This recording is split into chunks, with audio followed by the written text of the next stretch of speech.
आज रात फुल कनेक्शन हुई हो रा रा रा रा रा रा रा रा।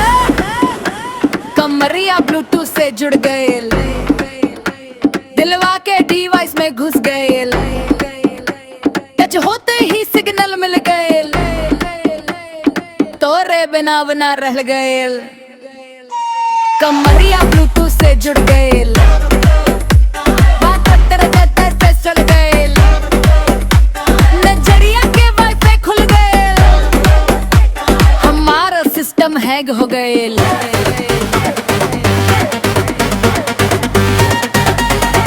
कमरिया ब्लूटूथ से जुड़ गए,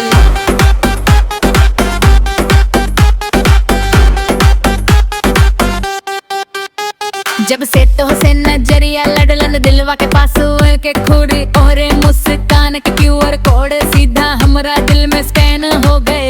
तोहरे चाल में मैजिक बा जैसे ट्रेंडी रील हो, हम तो बस फॉलोअर बन गई नी, तू हमारा दिल के डील हो गई। कमरिया ब्लूटूथ से जुड़ गए, दिलवा के डिवाइस में घुस गए, टच होते ही सिग्नल मिल गए,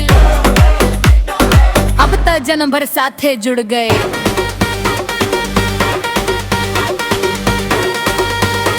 कमरिया ब्लूटूथ से जुड़ गए,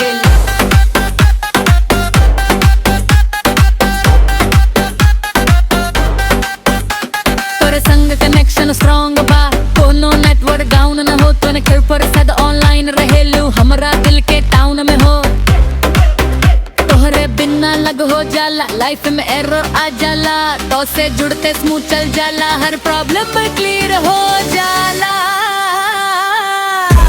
ना चाहिए चार्जर ना बैटरी, तोहरे प्यार में सत है एनर्जी, दिलवा के ऐप तू ही हो, बाकी सब खाली मेमोरी।